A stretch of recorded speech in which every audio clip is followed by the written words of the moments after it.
Le titre de mon message, c'est « Entre dans la matrice ». Entre dans la matrice.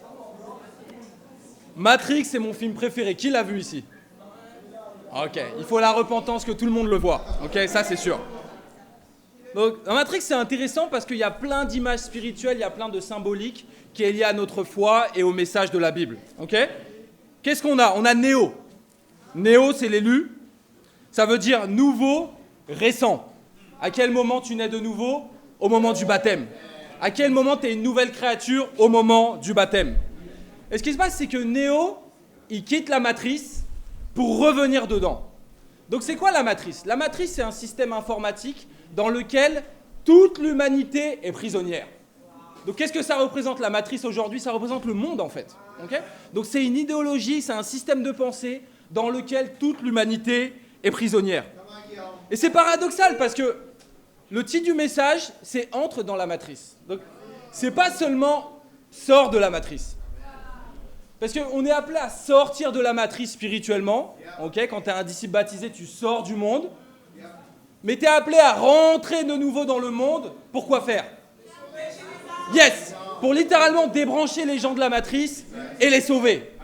Donc en termes bibliques, ça veut dire étudier la Bible avec les gens, faire des disciples et les baptiser. Ok? Donc on doit faire exactement la même chose. Et il y a cette image, un moment où Néo, il est débranché de la matrice, ok, et il sort d'un caisson plein d'eau. Okay, donc on s'aperçoit que toute l'humanité est enfermée dans des caissons comme ça. Ils sont nourris artificiellement, ils sont endormis. Et il y a Néo qui est libéré de ce caisson plein d'eau. Okay, ça représente quoi? Le baptême. Okay, au moment où tu sors de l'eau, c'est le moment où tu es débranché de la matrice. Et en fait, il ouvre les yeux et il se rend compte que l'humanité entière est enfermée dans des caissons et cultivée par des machines. Okay. Et ça, c'est une image de l'humanité aujourd'hui. Laissez-moi vous dire ça. Aujourd'hui, l'humanité entière est cultivée. Okay. Pas par des machines, mais par Satan, par le monde littéralement. Et donc, cette humanité, elle est aveuglée, elle est distraite, elle est littéralement endormie spirituellement. Ça me fait penser grave au monde dans lequel on est. Ça, c'est sûr et certain. Et en fait, leur esprit, il est contrôlé par des programmes informatiques. Donc, vous l'aurez compris, le programme informatique ici, c'est Satan, c'est le monde, ok? Et ils sont enfermés dedans. Et vous savez pourquoi ces humains, ils sont maintenus en vie? Juste pour fournir de l'énergie aux machines. Ok? Donc, les machines, c'est une machine, elle a besoin d'énergie pour survivre. Donc, elle cultive les humains, ok, pour ensuite les détruire et prendre leur énergie. Et c'est la même chose aujourd'hui. À quoi est-ce que tu es en train de donner ton énergie? Soit tu es en train de donner ton énergie pour le monde, pour la matrice, pour aider la matrice à être plus forte et à encourager ce système perverti, ou soit tu es en train de donner ton énergie pour le royaume de Dieu, tout simplement. Moi, j'ai pris ma décision. J'ai pris ma décision. Si Dieu ne t'utilise pas, Satan est en train de t'utiliser. Il n'y a pas de moi, je suis ni dans la matrice, ni dans... Non, c'est l'un ou l'autre. Si Dieu est en train de t'utiliser, Satan ne peut pas t'utiliser. Si Satan t'utilise, Dieu n'est pas en train de t'utiliser. Et à un moment, en fait, où Néo, il doit suivre le lapin blanc. Okay, pour ceux qui l'ont vu. Donc le lapin blanc, c'est quoi? C'est une image du Saint-Esprit, tout simplement. Donc il faut suivre le Saint-Esprit. Okay, et il parle avec son formateur qui est Morpheus. Donc c'est incroyable parce que Morpheus, c'est morph, okay, littéralement, donc ça veut dire former. Donc c'est juste son formateur, il est devant lui et il lui propose les deux pilules. Pilule bleue ou pilule rouge? Tu veux laquelle? Pilule bleue, tu oublies tout ce que tu as vu et tu retournes dans le monde, tu retournes dans le mensonge et tu feras comme si tout était beau alors que tu vis dans un mensonge. Laissez-moi vous dire que c'est ce que la plupart des gens font aujourd'hui. Okay? Ils ne veulent pas la vérité, ils veulent le mensonge. Il y a beaucoup de gens avec qui on étudie la Bible, ils commencent à goûter la vérité et après ils disent « Ah, finalement, pilule bleue. Je vais retourner dans le mensonge au final. » Ou pilule rouge. Pilule rouge, c'est simple, c'est la vérité. Et on sait que la pilule rouge, c'est la Bible, c'est la parole de Dieu, littéralement. Okay? Et Morpheus, juste avant que Néo choisisse, il dit « Souviens-toi, je n'ai que la vérité à t'offrir. Ce matin, j'ai que la vérité à vous offrir. » Mais quand tu as la vérité, c'est bien. Okay? Parce que quand tu as la vérité, tu trouves le sens de ta vie. Quand tu as la vérité, tu es véritablement libre au final. Quand tu as la vérité, tu peux avoir un impact dans ce monde et être sauvé. La recherche de la vérité, c'est ce qui doit nous motiver le plus, tout simplement. C'est pas un choix confortable, mais c'est le choix à faire. Donc si tu es un disciple baptisé, en d'autres mots, si tu es sorti de la matrice, qu'est-ce que tu dois faire? retourner dans la matrice, ok? Pour débrancher un maximum de personnes, sauver un maximum de gens. Non, il est focalisé sur la mission, en fait, littéralement. Néo, quand il a été débranché de la matrice, il n'est pas retourné tranquillement chez lui, en fait. Il a dû retourner, il a dit, il faut que je sauve ces gens, en fait. Il faut que j'aille partager ma foi. Il faut que j'aille étudier la Bible avec eux. Il faut que je les baptise. Si tu n'es pas encore sorti de la matrice, qu'est-ce que tu dois faire? Étudier la Bible, deviens un disciple, sois baptisé et viens sauver le monde avec nous. Point numéro 1, apprends le kung-fu. Apprends le kung-fu. Apocalypse 12, verset 1. On va lever beaucoup de mystères aujourd'hui. Verset 1, un grand signe apparut dans le ciel. C'était une femme enveloppée du soleil. La lune sous les pieds et une couronne de 12 étoiles sur la tête. Elle était enceinte et elle criait, car elle était en travail dans les douleurs de l'accouchement. Ok, donc il y a certains catholiques qui disent que ça c'est la Vierge Marie. C'est pas la Vierge Marie du tout, ok? Ça c'est le peuple d'Israël, qui a la couronne de 12 étoiles, qui sont les 12 tribus. Le soleil représente Jacob. On trouve ce rêve en fait que Joseph fait en Genèse, dans le livre de la Genèse, avec exactement les mêmes symboles. Donc cette femme, elle est en train de donner naissance à qui? À quoi? On va voir. Un autre signe apparut dans le ciel. C'était un grand dragon rouge-feu qui avait 7 têtes et 10 cornes. Et sur ses têtes, 7 diadèmes. Sa queue entraîna le tiers des étoiles du ciel et les jeta sur la terre. Le dragon se plaça devant la femme qui allait accoucher, afin de dévorer son enfant dès qu'il serait né. Elle mit au monde un fils, un enfant mâle, qui doit diriger toutes les nations avec un sceptre de fer, et son enfant fut enlevé vers Dieu et vers son trône. Donc on a cette femme dans le ciel, donc, qui est le peuple juif, qui est littéralement Israël, okay, qui donne naissance à un fils, et ce fils c'est Jésus-Christ, bien sûr. Le grand dragon, c'est Satan. Ouais, et on le voit notamment à travers le roi Hérode, pour ceux qui ont lu l'histoire. Donc Satan, il a voulu faire tuer Jésus dès qu'il était bébé, mais il a littéralement échoué. On voit ici 2 chiffres qui sont intéressants. On voit le chiffre 7, okay. Donc ce dragon, il est énorme, okay, il représente Satan. Donc tu le vois, ça fait peur et tout. Mais au final, 7, ça représente la souveraineté de Dieu, ça représente ce qui est complet. Et 10, ça représente l'autorité de Dieu sur toute l'humanité, passée, présente et future. Donc c'est incroyable parce qu'on voit que même s'il y a ce grand dragon qui est énorme et tout, on dirait qu'il est en train de gagner la guerre, au final, Dieu, il est en contrôle et il est souverain sur toute l'humanité depuis le début. Okay. On peut voir le péché, on peut voir le mal, on peut voir comment ça se fait qu'il y a autant de gens qui sont perdus, qui font n'importe quoi. Mais la question, c'est toi, qu'est-ce que tu es en train de faire en fait? Parce que beaucoup de gens trouvent les mauvaises situations comme une excuse pour dire « ouais, Dieu n'existe pas ». Ou « ça sert à rien de faire ce qu'on est en train de faire, c'est un combat perdu d'avance ». On va gagner ce combat. La question, c'est est-ce que tu seras du bon côté le jour où on va gagner ce combat? Verset 9. Il fut jeté dehors, le grand dragon, le serpent ancien, appelé le diable et Satan, celui qui égare toute la terre. Il fut jeté sur la terre et ses anges furent jetés avec lui. Ok, donc on a ici une nouvelle fois une description de la chute de Satan. Donc pour la petite histoire, Satan était un ange, ok, il était dans la présence de Dieu, il s'est révolté contre Dieu. Et il y a un tiers des anges qui l'ont suivi dans la révolte et qui sont devenus des démons, littéralement. Okay, et au final, ce qui est intéressant, c'est que c'est la 4e fois que Dieu il est en train de nous parler de la chute de Satan. Okay, vous savez, cette étoile qui s'appelle Absinthe qui tombe du ciel. On le voit dans Luc 10 aussi. Donc, Satan est tombé du ciel. Satan a été déchu. Satan s'est révolté, etc. Donc, on voit que c'est quelque chose qui se répète encore et encore. Et devine quoi, c'est la même chose pour nous. Dieu, il fait répéter les choses encore et encore dans notre vie jusqu'à ce qu'on comprenne la leçon. Dieu te forme encore et encore sur les mêmes choses jusqu'à ce que tu sois humble et que tu fasses la repentance. Dieu, il amène les mêmes problèmes encore et encore dans ta vie jusqu'à ce que tu prennes la décision de changer. Encore et encore. Verset 10. Puis j'entendis dans le ciel une voix forte qui disait « Maintenant le salut est arrivé, ainsi que la puissance, le règne de notre Dieu et l'autorité de son Messie. En effet, il a été jeté dehors, l'accusateur de nos frères et sœurs, celui qui les accusait jour et nuit devant notre Dieu. Ils l'ont vaincu grâce au sang de l'agneau et grâce à la parole de leur témoignage. Et ils n'ont pas aimé leur vie au point de craindre la mort. » Donc ici, qu'est-ce qu'on voit? On voit le sang de l'agneau. Comment on obtient le sang de l'agneau? Au moment du baptême et confession des péchés. Simple. Le sang de l'agneau, c'est pas un truc religieux, hein, j'invoque le sang de Jésus sur ma vie, etc. Non, c'est juste, il faut être baptisé selon les Écritures. Si tu es un disciple baptisé, il faut que tu confesses tes péchés. Comment tu peux rester en contact avec le sang de l'agneau? Sois ouvert tous les jours, en fait.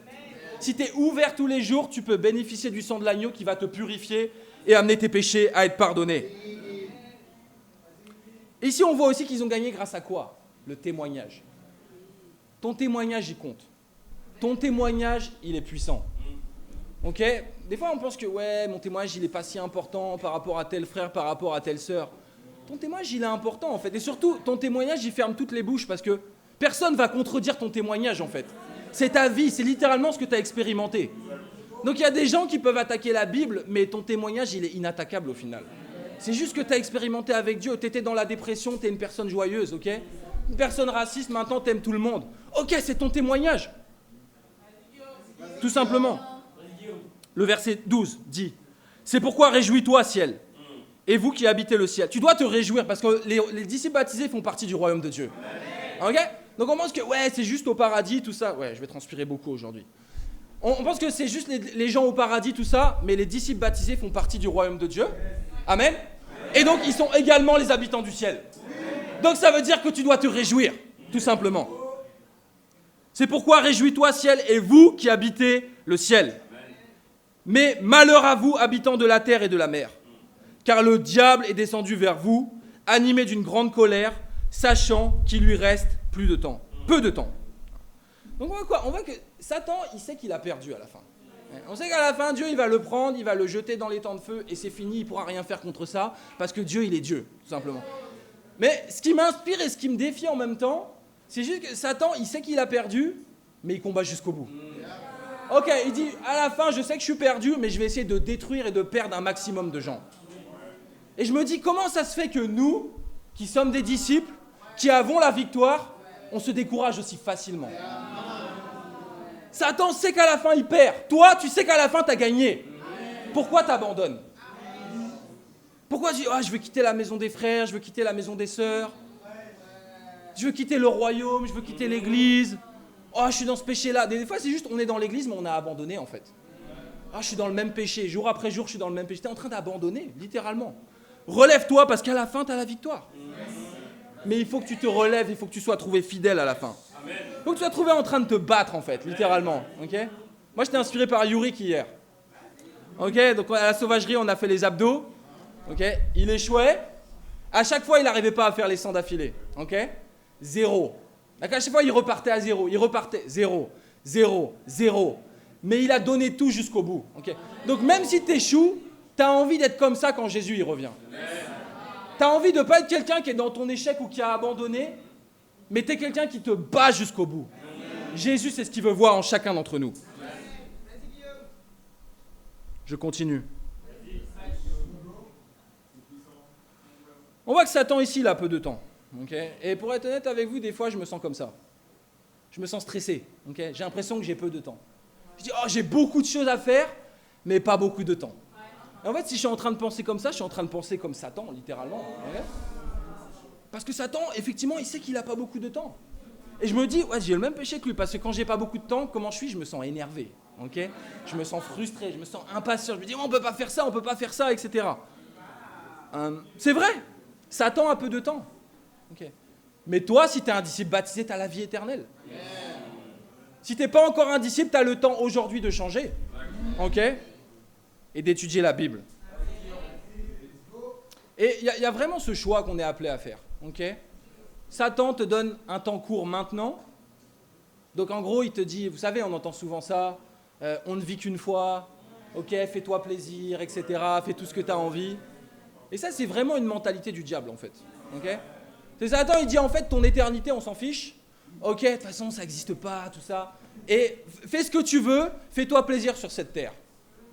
Et c'est un piège. Satan, il te donne un petit peu de temps ici, mais il te vole ton éternité. Et juste réfléchissez à combien c'est la durée d'une vie par rapport à l'éternité. C'est rien. C'est 0,0000001% en fait. Même ça, même tout ce qui se passe dans le monde aujourd'hui, même la révolte de Satan, ce sera juste un point en fait, comparé à l'éternité. Troque pas ton éternité contre les choses éphémères, en fait. Troque pas ton éternité contre le péché. Les choses, tu veux tout de suite. Tu veux un baptême tout de suite. Tu veux les papiers tout de suite. Tu veux le plaisir tout de suite. Non, en fait. J'aime cette image parce que, en fait, Satan nous donne un temps court, mais Dieu nous donne l'éternité quand on meurt. Okay. Il y a un film incroyable qui s'appelle Paul, apôtre de Jésus-Christ. Okay, et il parle à un officier romain, et il prend de l'eau comme ça dans sa main, et il dit, la vie humaine, c'est comme ça. C'est comme de l'eau qui s'écoule. Ma main, elle peut juste contenir un peu d'eau, et au final, cette eau a fini par partir. Et il dit, les gens dans le monde, ils sont comme ça, en fait. Ils essayent de retenir le peu d'eau qu'ils ont dans leur vie. Cette eau, elle va s'écouler de toute façon. De toute façon, à la fin, tu perds ta vie. Quoi qu'il arrive, tu es en train de t'accrocher à quelque chose qui va disparaître. Pourquoi tu ne veux pas donner ta vie à Jésus-Christ? Et Paul, il dit, ouais, les hommes, ils courent après cette eau-là qui va disparaître, mais le royaume que je prêche, c'est comme l'océan tout entier. C'est une vie qui est infinie et qui est illimitée. Prends les bonnes décisions aujourd'hui.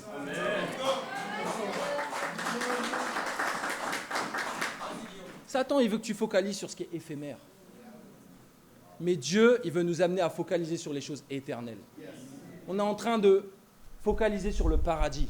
Mais le paradis, ce n'est pas un concept religieux. Le paradis, c'est quoi? C'est sauver le monde, en fait. C'est débrancher un maximum de gens de la matrice, ok? Et que ces gens, ils soient sauvés et qu'on passe l'éternité ensemble. Et donc, pour reprendre un peu l'histoire de Néo, je vais vous parler pas mal de Matrix aujourd'hui.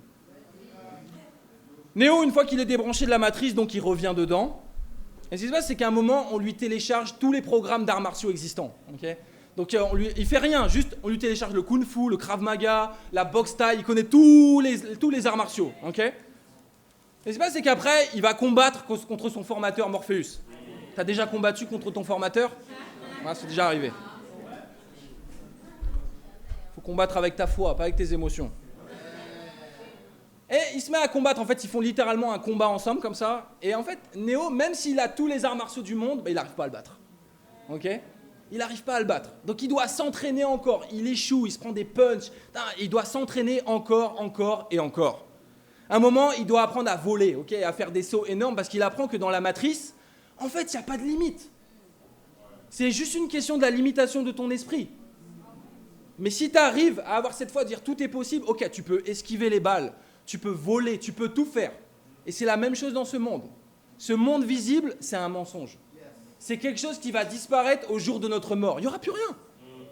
Ce qui compte, c'est la façon dont tu auras construit ta vie dans le royaume de Dieu. Tout simplement. Et donc, il tombe par terre.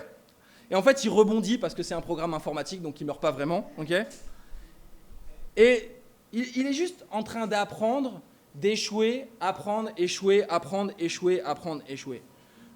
Tu vas apprendre des nouvelles techniques dans le royaume de Dieu. Okay, ce ne sera peut-être pas les arts martiaux physiques. Okay, moi, j'ai appris la technique du mariage. Okay, c'est une bonne technique. C'est une technique puissante. Okay, mais ce n'est pas parce que tu as la technique du mariage qu'il ne faut plus t'entraîner après. Il faut t'entraîner beaucoup. Okay, donc, j'ai appris la technique de parler devant tout le monde. Ok, c'est une technique, tu la maîtrises, enfin tu la connais, mais maintenant, il faut s'entraîner, tout simplement. Donc le point, c'est ça en fait. Il faut juste qu'on s'entraîne beaucoup. Dieu, il nous donne des talents, Dieu, il nous donne des techniques, il y a plein de choses qu'on sait faire, ok? Et en entrant dans le royaume, tu découvres plein de nouveaux talents aussi, plein de nouvelles capacités, mais il faut juste s'entraîner comme Néo l'a fait.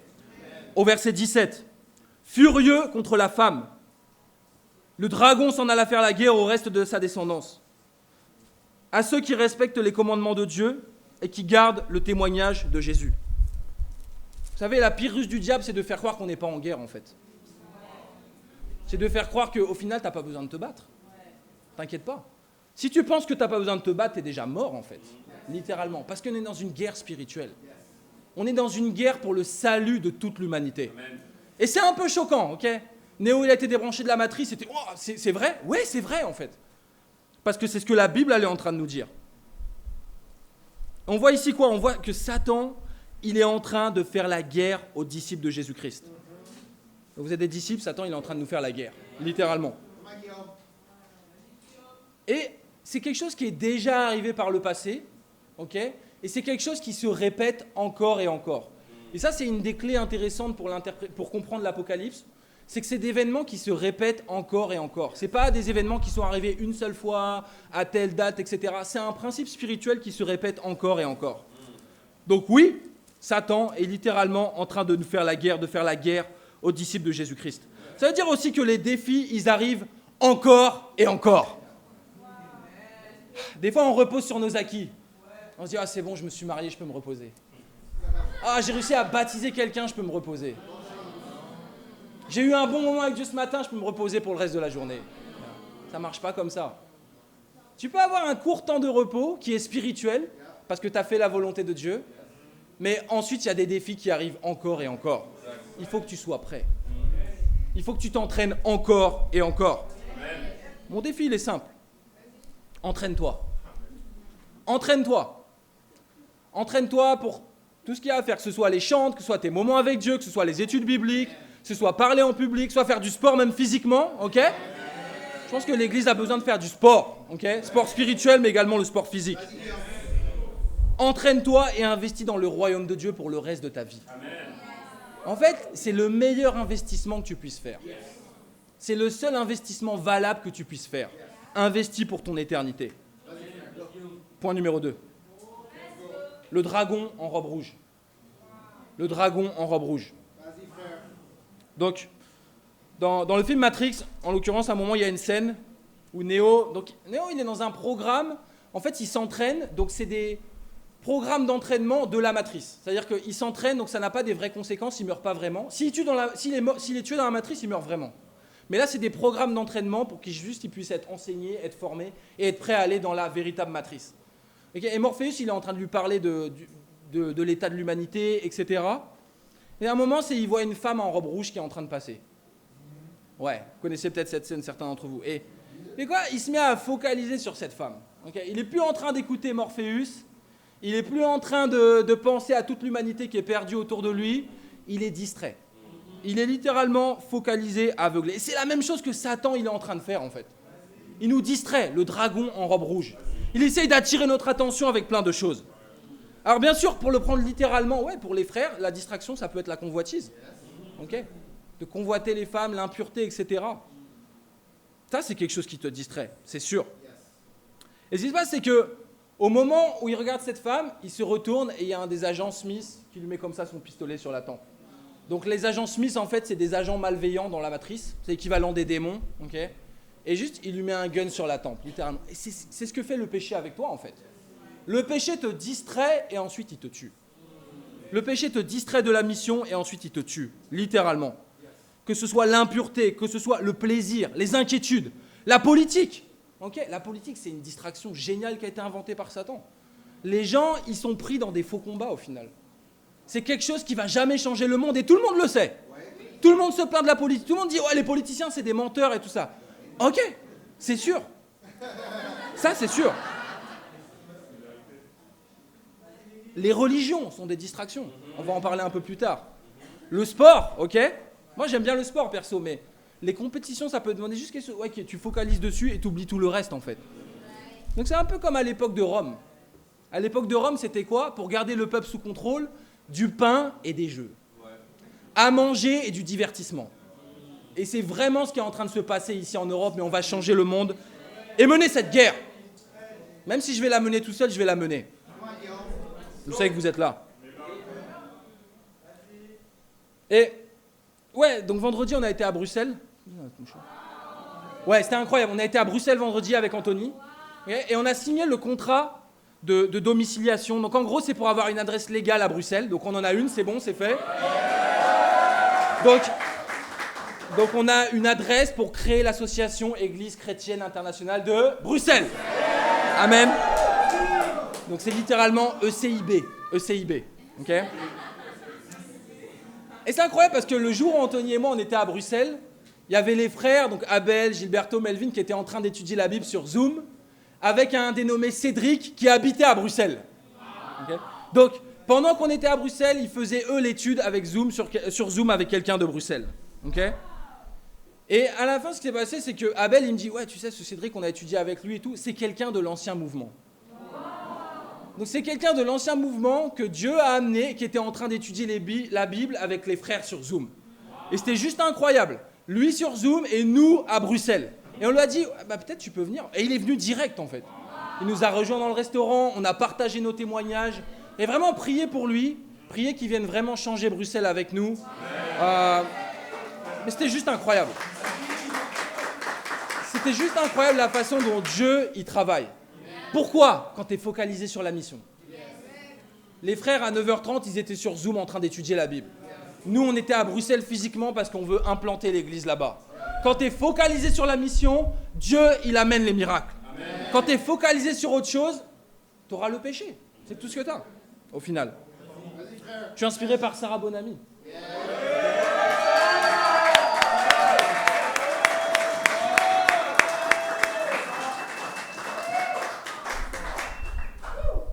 Et Sarah, elle est en train de lutter avec le cancer. Et on pourrait dire, ouais, le cancer, c'est une sacrée distraction pour t'éloigner de Dieu. C'est-à-dire, quelque part, c'est une très bonne excuse pour plus être dans la mission, pour plus être dans le royaume. Okay?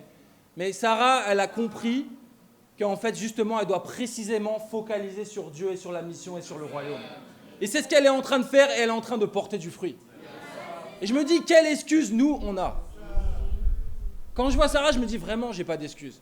Je dois me repentir. Je dois être beaucoup moins égoïste, trouver beaucoup moins d'excuses et juste faire les choses pour focaliser sur la mission. Apocalypse 13. Le dragon en robe rouge, verset 1. Puis je vis monter de la mer une bête qui avait 7 têtes et 10 cornes. Et sur ces cornes, 10 diadèmes. Et sur ces têtes, des noms blasphématoires. La bête que je vis ressemblait à un léopard. Ses pattes étaient comme celles d'un ours et sa gueule comme une gueule de lion.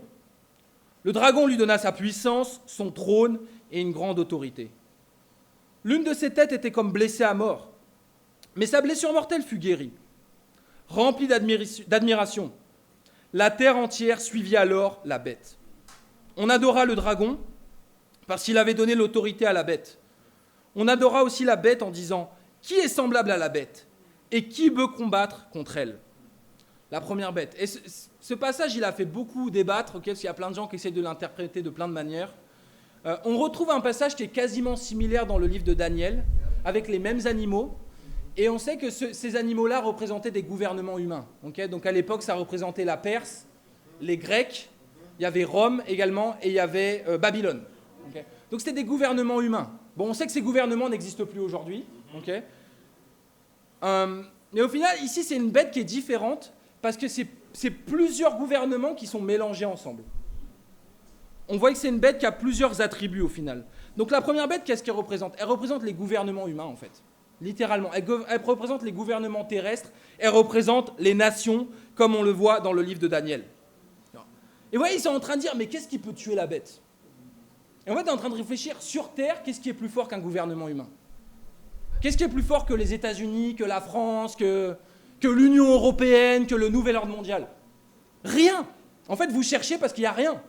Littéralement sur la terre, hormis Dieu, ok, on va retirer Dieu pour l'instant, littéralement sur la terre, il n'y a rien de plus fort qu'un gouvernement humain en fait. Ils ont tout, ok? Ils ont l'argent, pouvoir politique, les lois, les armes, les médias, l'éducation, l'influence. Donc la bête, ça représente les gouvernements humains qui dominent le monde, littéralement. Toutes les coalitions de gouvernements, ok? On entend parler du nouvel ordre mondial. Le nouvel ordre mondial, ce n'est pas un truc complotiste, c'est officiel en fait. C'est annoncé depuis très longtemps, depuis des années et des années, qu'il doit y avoir un nouvel ordre mondial. Et ce nouvel ordre mondial, il est déjà là en fait. Et le nouvel ordre mondial, il existait déjà à l'époque de Rome. C'est quoi? C'est un gouvernement de domination mondiale, c'est tout. Et c'est exactement ce que la bête, ici, elle est en train de représenter. Ok, tu as le G20, tu as l'OTAN, tu as l'ONU, tu as l'OMS, tu as le FMI, la Banque mondiale, l'Union européenne, toutes ces organisations internationales, mais qui sont en train finalement de contrôler le monde entier. Et bien sûr, cette bête, elle parle avec orgueil. C'est ce qu'on voit dans le passage. Elle enchaîne les blasphèmes contre Dieu. Parce que de qui va venir la plus grande persécution? Gouvernement. Croyez-moi, quand on va être 1000 ou 2000 ou 5000 ici, on va recevoir beaucoup de persécutions. Okay, on va dire, ok, eux c'est une secte. On n'aura même pas le droit en fait d'exister. Ils vont dire, ouais, l'Église chrétienne internationale, c'est mort. Okay, mais devinez quoi, on va quand même le faire. Parce qu'on n'est pas là pour obéir aux hommes ou au gouvernement, on est là pour obéir à la Bible. Okay, donc que mon propos soit clair. Je ne suis pas en train de dire qu'il faut s'en prendre au gouvernement. La Bible dit de respecter les autorités. Okay, Dieu les a instaurés. Mais le point, c'est que quand il demande de faire quelque chose qui est contraire à la Bible, on obéit à qui? On obéit à Dieu, en fait. On obéit à la Bible, tout simplement. Et c'est exactement ce qui est en train de se passer. On voit ici que les gens, ils se sont mis à adorer la bête. Ouais, tu vois, les gens, ils adorent le gouvernement, en fait. Ils adorent l'État. Comment je vais vivre si j'ai pas mon RSA? Comment je vais faire, tu vois? Oh, qu'est-ce qu'il a dit Emmanuel Macron à la télé, quoi? Ouais. Même pendant le Covid, je pense que c'était flagrant, quoi. Le gouvernement, il a dit ça, ok, tout de suite. Les gens, ils vivent dans la peur. En fait, adorer la bête, c'est quoi? C'est vivre dans la peur. Ok? Parce que regardez comment les gouvernements, ils fonctionnent. La peur. Toujours la peur. Oh, les menaces terroristes. Oh, les bombes nucléaires. Oh, le Covid, etc. Les gens, ils avaient peur, en fait, pendant le Covid. Le masque, 50 vaccins, ok, confinés. Confinés. Les gens n'osaient même pas sortir de chez eux, en fait. C'était ridicule. C'était ridicule. Les gens, ils vivaient dans la peur. Le vrai confinement, c'est la peur. Le vrai confinement, c'est la peur, littéralement. Ça m'amuse un peu des fois aussi quand je vois Emmanuel Macron en sortie. Bon, c'est pas que lui, hein, c'est tous les présidents, mais quand je vois Emmanuel Macron en sortie, les gens ils vont voir Emmanuel Macron, ils apportent tous leurs problèmes comme s'il était Dieu, quoi. Ouais, Emmanuel Macron, et ma fille, elle est malade, et ouais, j'ai pas de papier. Est-ce que tu peux me trouver un boulot, etc. C'est un homme, en fait, c'est pas Dieu. Et littéralement, on voit à quel point les gens, ils idolâtrent. Ils idolâtrent les gouvernements et ils idolâtrent les hommes, littéralement. Quand Hitler il est arrivé à Paris, qu'est-ce qu'ils ont fait les gens? Ils se sont soumis. Ok? Même en Allemagne, ok, régime nazi, c'est pas grave, on adore la bête, on suit le gouvernement au final. On est d'accord avec ça, on se prosterne. On ne doit pas être d'accord. Quand Hitler il est venu à Paris, les Parisiens ils étaient d'accord. Ok? C'était les plus lâches. Malheureusement. Et c'est les gens de la campagne, c'est les gens de la province qui ont dit non, on ne va pas se soumettre. Okay? Mais devinez quoi, la donne a changé. Cette fois, la résistance part de Paris.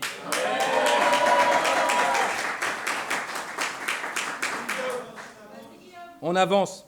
Ici, on a cette tête blessée à mort et guérie. Donc, à l'époque, au moment où ça a été écrit, ça représente 2 empereurs romains. Ça représente Néron et Domitien.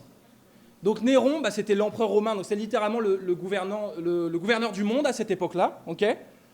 Et on a Domitien. Donc, Néron, c'est quelqu'un qui a persécuté les chrétiens comme jamais. Okay? Il les a brûlés vifs, il les a mis comme des torches vivantes comme ça devant tout le monde. Il les a jetés dans le Colisée, dans la fosse aux lions. Il voulait vraiment exterminer tous les chrétiens, littéralement. Mais cet homme-là, il a mal fini, ok, il a mis fin à ses jours. Donc, tête blessée à mort. Donc, c'est une des têtes, en fait, de la bête qui a été tuée. Mais ce qui se passe, c'est que quelques temps après, il y a un autre homme, autant pire que lui qui est arrivé, qui est Domitien, un autre empereur romain, ok, et qui a fait la même chose. Okay? Il s'est mis à persécuter les disciples, etc. Donc, ça, ce que représente cette tête blessée à mort et guérie, en fait. C'est Néron qui est mort et qui a été remplacé rapidement par un empereur romain qui a persécuté les disciples. Okay? Mais d'une façon plus générale, parce qu'on sait que la Bible, elle est intemporelle et que l'histoire se répète. Okay? Donc, la bête, c'est comme une hydre. Vous savez ce que c'est une hydre? Okay, c'est une créature mythologique. Quand tu coupes la tête, une tête repousse. Okay? Et littéralement, c'est ce qui se passe avec les gouvernements humains. Okay? Si tu renverses un gouvernement, qu'est-ce qui se passe? Il y a un autre qui vient le remplacer. Okay? Si tu renverses un système politique, qu'est-ce qui se passe? Il y a un autre système politique qui arrive. Si un homme de pouvoir meurt, qu'est-ce qui se passe? T'inquiète pas, il y en a un autre qui le remplace. Donc cette bête, même si tu coupes ses têtes, ça repousse tout le temps. Okay? Verset 7, Apocalypse 13.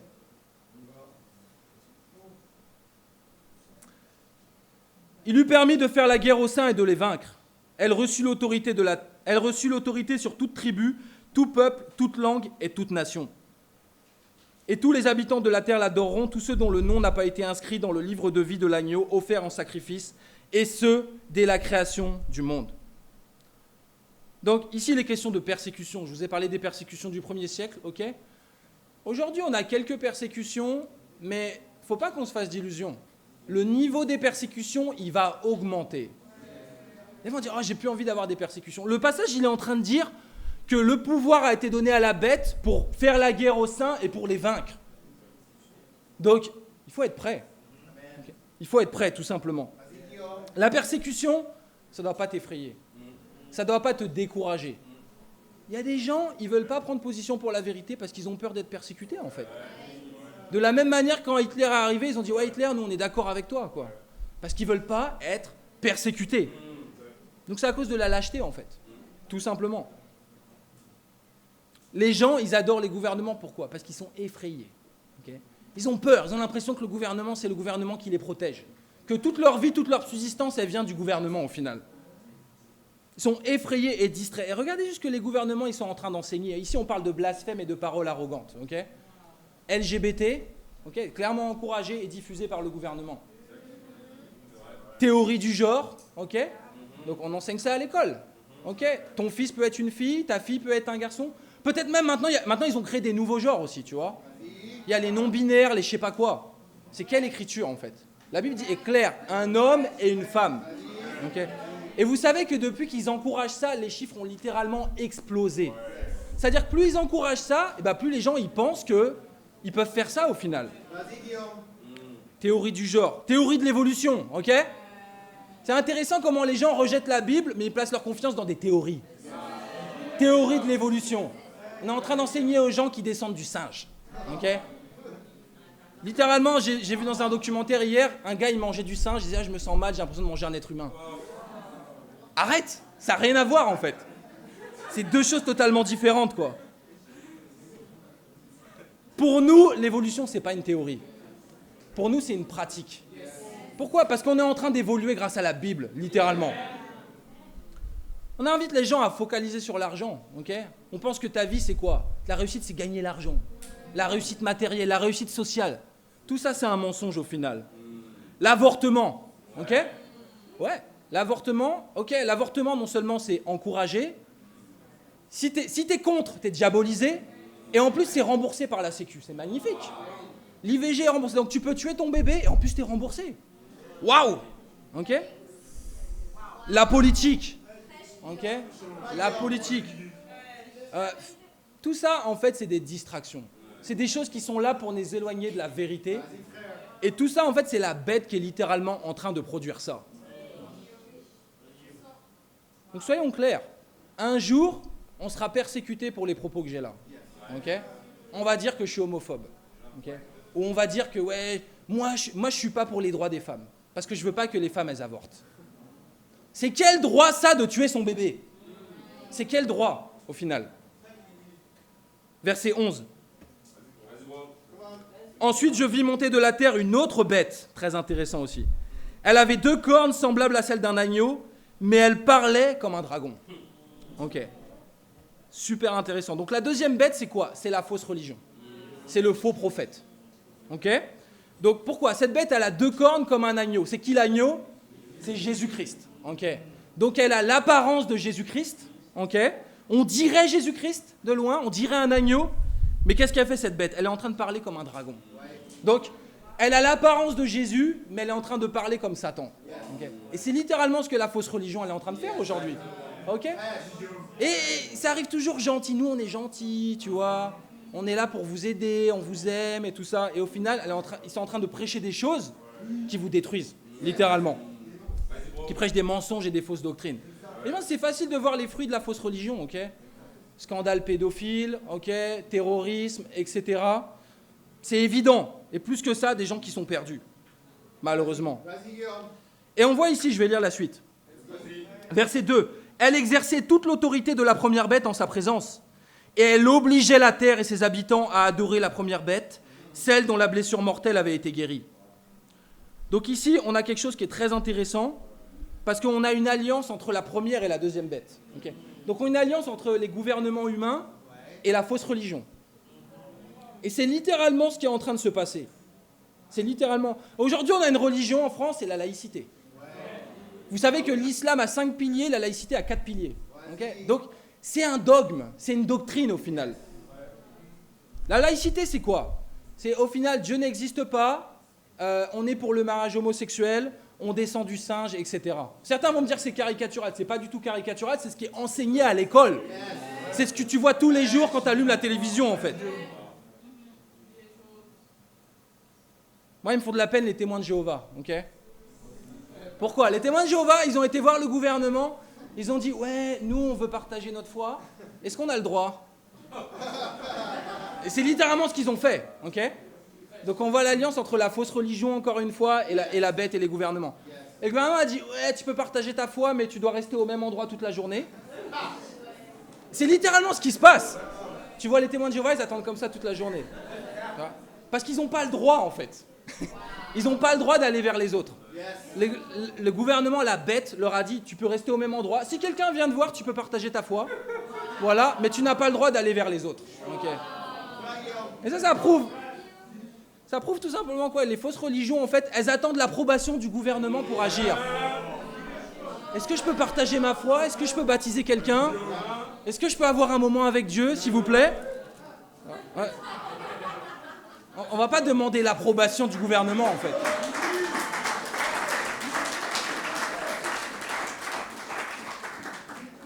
On a l'approbation de Dieu parce qu'on est en train d'obéir à la Bible. Okay. C'est écrit dans la Bible, c'est désolé. Désolé, monsieur le gouvernement. On va suivre la Bible, en fait. Littéralement. La laïcité est une fausse religion. L'athéisme est une religion. Okay?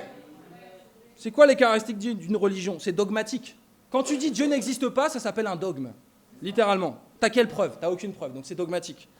Okay? C'est un système de croyance. Quand tu dis que l'homme descend du singe, c'est une croyance. Tu peux me prouver, t'étais là, t'étais présent, comment ça se passe? T'étais pas présent. Il n'y a aucune preuve, bien sûr. Donc ici, c'est les alliances entre les gouvernements humains et la fausse religion. Et notamment, ce passage, il est en train de parler des religions d'État. Okay? Donc les religions qui sont encouragées ou des fois qui fonctionnent avec le gouvernement. Par exemple, déjà, on connaît l'influence de la religion dans le monde politique. Un peu moins en France, même si, encore une fois, la laïcité, c'est une religion. Mais il y a plein d'exemples. Il y a plein d'exemples. Il y a... Je vous dis ça tout de suite.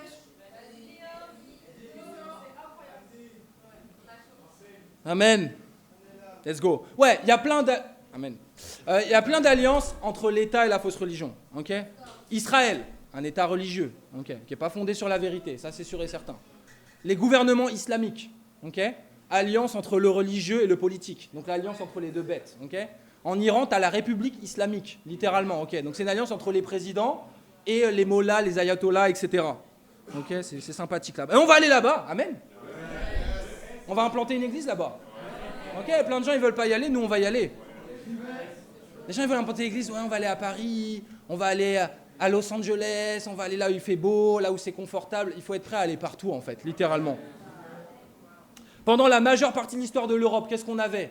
L'alliance entre la monarchie et le catholicisme, okay, et le clergé effectivement. Donc ça c'est encore une fois l'alliance des deux bêtes, okay, la première bête et la deuxième. Il y a le Vatican aussi, siège politique, spirituel et religieux du catholicisme. Verset 13, c'est écrit « Elle accomplissait de grands signes miraculeux jusqu'à faire descendre le feu du ciel sur la terre à la vue des hommes. » Donc on voit quoi? Que cette fausse religion a fait quoi? Elle fait des miracles. Okay, donc bien sûr, il y a les faux miracles dans les églises et tout ça, dans les fausses églises. Mais aujourd'hui, on est en train de nous dire que 2 hommes qui se marient, c'est un miracle. En quoi c'est un miracle, ça? C'est pas un miracle, c'est un faux miracle, littéralement. Moi, ce qui m'inspire, c'est de voir un homme et une femme qui se marient, qui ont une famille et qui ont des enfants. Ça, c'est super inspirant. Donc, les faux miracles, ils ont quoi comme but, en fait? De détourner l'adoration des gens. Il leur dit, regardez les miracles, ils sont ici. Comme ça, les gens, ils commencent à obéir aux mensonges. Les vrais miracles, ils sont dans le royaume de Dieu. Les vrais miracles, ils sont dans le royaume de Dieu. Yes. Ensuite, on a verset 14. Elle égarait les habitants de la terre par les signes qui lui étaient donnés d'accomplir en la présence de la bête. Elle leur disait de faire une image de la bête qui avait été blessée par l'épée et qui avait survécu. Littéralement. Ouais, au final, c'est ça. La fausse religion est là pour nous distraire et nous éloigner de la vérité. Okay? La fausse religion a sa collecte aussi. Okay? Quand tu donnes ton argent pour le péché, okay, tu es en train de donner chaque jour, tu es en train de donner pour acheter ton paquet de cigarettes, pour être sous, pour aller voir des prostituées, je sais pas, pour faire n'importe quoi. Tu es en train de donner ta collecte en fait pour la fausse religion, littéralement. Verset 16. Elle fit en sorte qu'on impose à tous les hommes, petits et grands, riches et pauvres, libres et esclaves, une marque sur leur main droite ou sur leur front. Ainsi, personne ne pouvait acheter ni vendre sans avoir la marque, c'est-à-dire le nom de la bête ou le nombre de son nom. Et il faut ici de la sagesse. que celui qui a de l'intelligence déchiffre le nombre de la bête, car c'est un nombre d'hommes. Et son nombre est 666. Okay. Donc encore une fois, toujours recontextualisé, à l'époque où ça a été écrit, c'était l'Empire romain. Donc l'Empire romain, c'était littéralement l'empereur et Dieu. Donc il y avait déjà cette doctrine de il faut adorer le gouvernement. Okay. Il faut adorer l'empereur, celui qui dirige le gouvernement. Et donc l'Empire romain, c'était l'empire qui dominait le monde à cette époque-là. Okay. Et littéralement sur les pièces de monnaie, c'était écrit César et Dieu. C'était écrit César et Dieu. Donc, pour le contexte ici, c'est tout simplement, les chrétiens ne pouvaient pas acheter et vendre en utilisant ces pièces de monnaie. Okay, parce que c'était marqué César et Dieu, qui est en totale opposition avec la confession de foi, qui est Jésus est Seigneur. Okay. Aujourd'hui, c'est la même chose spirituellement. Pour être à Hollywood, tu dois faire des pactes. Okay. Il est question de la marque de la bête. Okay. Demande à, je sais pas, Bob Dylan, tout là. Oh, on a fait un pacte en fait. On a fait un pacte avec le commandant en chef. Le problème, c'est que leur commandant en chef, c'est pas Jésus-Christ, c'est Satan, littéralement. Tout ça, c'est réel. Et il est temps que nos yeux, ils s'ouvrent littéralement. La Bible est la vérité. Si tu veux réussir dans la musique, dans la politique, laisse-moi te dire qu'à un moment, il y a un plafond de verre. Satan, il va te dire, ok, tu veux aller plus haut, tu dois te compromettre. Simple. Donc tu dois faire des choix quand tu es un disciple de Jésus-Christ. Soit tu veux réussir dans le monde, soit tu veux réussir dans le royaume de Dieu. La marque de la bête, c'est le péché de pensée et d'action. Okay, c'est pas un truc électronique ou machin. La marque, elle est sur le front et sur la main droite. Donc c'est la pensée et l'action. Donc, la marque de la bête, tout simplement, c'est le péché. C'est quand tu es focalisé sur les mauvaises choses. Tu es en train de servir l'ennemi, tout simplement. Si tu n'es pas dans le royaume de Dieu, tu as la marque de la bête. Pour avoir la marque de Dieu, comment tu fais? Tu entres dans le royaume de Dieu. Simple. César Néron, en numérologie, ça veut dire 666. Ça signifie 666. Okay. Jésus-Christ, c'est 888. Amen. Ce qui représente une résurrection et une nouvelle naissance. Amen. Mais au-delà de ça, triple 6, c'est un nombre d'hommes. Donc 6, c'est le jour où l'homme a été créé, dans la Genèse. 6, c'est un nombre qui est imparfait, parce que c'est sans Dieu. On sait que 7, c'est la perfection divine. 6, c'est l'homme. Donc littéralement, 6, c'est l'homme sans Dieu. Okay. Donc, aujourd'hui, si tu n'es pas un disciple baptisé, tu es l'homme sans Dieu. Et littéralement, pour que tu sois complet, il faut rajouter le 1 de Dieu. Okay. 6 plus 1 égale 7. Tout simplement. Et il y a une répétition ici. Okay. Donc ça montre l'entêtement des hommes. Okay. Ils veulent faire les choses sans la parole de Dieu, en fait. Ils veulent changer le monde, mais sans la parole de Dieu. Ils veulent une bonne vie, mais sans la parole de Dieu. C'est impossible. Quand tu fais ça, tu as le nombre d'hommes, en fait. Tu as le nombre de la bête. Mon défi, il est simple. Arrête d'être distrait.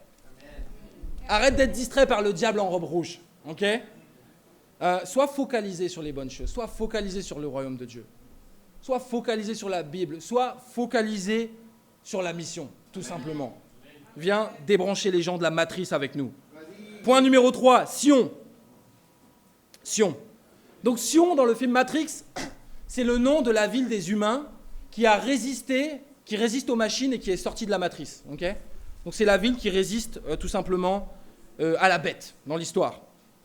Mais dans la Bible, le mont Sion, c'est une des collines de Jérusalem, sur laquelle le temple de Dieu il était construit. Aujourd'hui, ce temple il a été détruit, mais ça a une signification symbolique qui est beaucoup plus profonde. Le mont Sion, ça symbolise la présence de Dieu. Le mont Sion, ça symbolise le royaume de Dieu, littéralement. Donc, encore une fois, c'est soit tu es dans la matrice, soit tu es dans la ville de Sion. Okay. Soit tu es dans le monde, soit tu es dans le royaume de Dieu. Soit tu fais partie de la résistance, soit tu fais partie de ceux qui sont complices, en fait, littéralement. Apocalypse 14, verset 1. Je regardais et je vis l'agneau debout sur le mont Sion. Et avec lui, 140 000 personnes qui avaient son nom. Et le nom de son Père écrit sur leur front. J'entendis du ciel une voix qui ressemblait au bruit de grandes eaux, au grondement d'un fort coup de tonnerre. Le son que j'entendis était aussi comme celui de joueurs de harpe jouant de leur instrument. Ils chantaient un cantique nouveau devant le trône, devant les 4 êtres vivants et les anciens. Personne ne pouvait apprendre ce cantique, excepté les 144 000 qui avaient été rachetés de la terre. Ce sont ceux qui ne se sont pas souillés avec des femmes. En effet, ils sont vierges, ils suivent l'agneau partout où il va. Ils ont été rachetés d'entre les hommes comme la première part réservée à Dieu et à l'agneau. Il ne s'est pas trouvé de mensonge dans leur bouche car ils sont irréprochables. Je vis ensuite un autre ange voler haut dans le ciel. Il avait un évangile éternel pour l'annoncer aux habitants de la terre, à toute nation, à toute tribu, à toute langue ou à tout peuple. Il disait d'une voix forte, craignez Dieu et rendez-lui gloire, car l'heure de son jugement est venue. Adorez celui qui a fait le ciel, la terre, la mer et les sources d'eau. Donc ici, on a 144 000. Encore désolé pour les témoins de Jéhovah, puisqu'ils disent qu'ils sont les 144 000. Mais on sait que c'est la fausse religion qui sert la bête. 144 000, c'est un symbole, ok ? C'est 12 fois 12 fois 10 fois 10 fois 10, ok ? Donc c'est 12 dans l'Ancien Testament, le peuple de Dieu. 12 dans le Nouveau Testament, donc le nouveau peuple de Dieu, l'Église, les chrétiens. Fois 10 fois 10 fois 10, donc 3 fois, donc c'est la souveraineté de Dieu. Et 10, c'est la souveraineté de Dieu sur toute l'humanité, passée, présente et future, ok ? Donc 144 000, c'est un symbole, ce n'est pas un nombre littéral. Ça représente tout simplement tout le peuple de Dieu, toute l'humanité qui a été sauvée par Dieu, passé, présent et futur. Okay. Ce que j'aime ici, c'est quoi ? Ils sont en train de chanter ensemble un chant nouveau. Amen. Tous ensemble. Et c'est quelque chose vraiment sur lequel je veux appeler l'Église à se repentir. Si vous venez ici, c'est pour chanter à Dieu. Amen. Ici, ce n'est pas un show, ce n'est pas une performance où on voit 5 personnes sur la scène qui sont en train de chanter à Dieu, tout le monde fait « Waouh, trop bien » et tout. Non, on est venu pour adorer Dieu. Amen. Okay. Donc il faut vraiment la repentance par rapport à ça. Si vous venez ici, vous êtes en train de chanter à Dieu et vous ne venez pas pour voir une performance et pour applaudir. Ok ? Je veux aussi élever ceux qu'on fait les 40 jours. Pouvez-vous lever ceux qu'on fait les 40 jours ?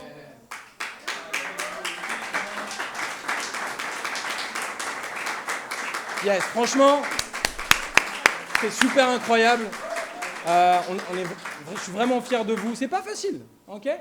On voit les 40 jours de Jésus dans le désert après son baptême. Okay. Vous avez surmonté les 40 jours et vous l'avez fait ensemble. Et c'est super inspirant et vous montrez l'exemple à toutes les personnes qui sont en train d'étudier la Bible et toutes les personnes qui vont bientôt être baptisées tout simplement. Donc bravo à toutes et à tous encore une fois. Et pourquoi c'est important de chanter tous ensemble ? Au Divo, on a chanté tous ensemble. Ok ? Au bout d'une heure, on a été chassés. Amen. Mais pendant 1 heure, on a chanté et on a récolté 200 € pour l'atelier campus. Okay ? Donc ça montre que quand on chante tous ensemble et qu'on est unis, les gens ils sont impactés en fait. Ils ont même envie de donner de l'argent pour ça. C'est incroyable. Ok, le verset 7 parle de l'évangélisation du monde. Ok, cet ange qui annonce l'évangile partout dans la terre entière. Donc d'un côté, oui, c'est spirituel. Il y a cet ange qui annonce l'évangile dans le monde entier. Mais qui est-ce qu'il est en train d'utiliser ? Nous, en fait. Et on sait qu'un ange, c'est un messager, littéralement. Donc, comment on va vaincre la bête ? Évangéliser le monde durant 7 générations, sauver un maximum de personnes. Donc, mon défi, il est simple. Déjà, prends les défis au sérieux. Ok ? Des fois, on fait amen, amen, et on oublie les défis. C'était quoi ton défi ? Ah, je sais pas, t'as mis en pratique les défis ? Non. Donc, tu es en train d'écouter la parole de Dieu, mais tu ne mets pas en pratique. Tu te fais tromper par des faux raisonnements. Donc, on est tous en train d'étudier le livre de l'Apocalypse et je veux vous encourager à faire la même chose. Pour qu'on soit vraiment unis, comme les 144 000. Ils étaient unis tous en train de chanter ensemble. Donc ça, c'est super important. Partager sa foi chaque jour avec 33 personnes et plus. Ok ? C'est pas compliqué, c'est pas sorcier et il y a 0 excuse. Ok ? Faire du suivi chaque jour. Il nous reste 7 baptêmes pour atteindre 100 disciples. Comment on va faire ça ? Si on le fait tous ensemble. Si tous, on est focalisés sur la mission, tout simplement. Je veux juste finir par un discours de Morpheus. Donc, à la fin du film Matrix 1, Morpheus, il fait un discours à Sion. Donc, littéralement, il était en train de prêcher au royaume de Dieu. Okay ? C'est ce que ça veut dire. Et il dit, en fait, il y a une armée de machines qui est en train de se diriger vers nous à l'heure où je vous parle. Mais laissez-moi vous dire que je n'ai pas peur. Parce que nous allons vaincre. Et il dit, pourquoi je suis encore là ? Je suis encore là parce que, oui, j'y crois, mais je suis encore là grâce à tout le chemin qui a été parcouru. Et je veux vraiment vous inviter à réaliser ça, en fait. Pensez à tout le chemin que vous avez parcouru depuis que vous êtes des disciples. On a vu que l'église à Paris a commencé avec 8 personnes. Okay. Il y en a qui sont fidèles depuis le début. Okay. Il y a Kevin, il y a Sandra, il y a Aline, il y a Johan. Depuis le début, ils n'ont rien lâché au final. Et grâce à leur persévérance, grâce à leur foi, on est une église de bientôt 100 disciples. Okay. Et les persécutions, elles vont augmenter, mais c'est aussi parce que le nombre de disciples, il va augmenter. Okay. L'année prochaine, ce sera facile d'atteindre 200 disciples. Et il dit, vous savez quoi ? Même si c'est dur, on est toujours là. Et regardez, on est toujours là. On est là, malgré les épreuves, malgré les persécutions, malgré les échecs. On est encore là. L'année prochaine, on aura une salle qui fait le double et on aura le double de disciples. C'est simple. Entre dans la matrice, mais ressors-y. Sors de la matrice, entre dans la matrice, sors de la matrice et entre de nouveau pour sauver les gens qui sont dedans. Apprends le kung-fu, ok? Entraîne-toi. Investis-toi à fond dans le royaume de Dieu. Te laisse pas distraire par le dragon en robe rouge, ok? Et donne tout pour Sion, qui est le royaume de Dieu. Et à Dieu soit toute la gloire.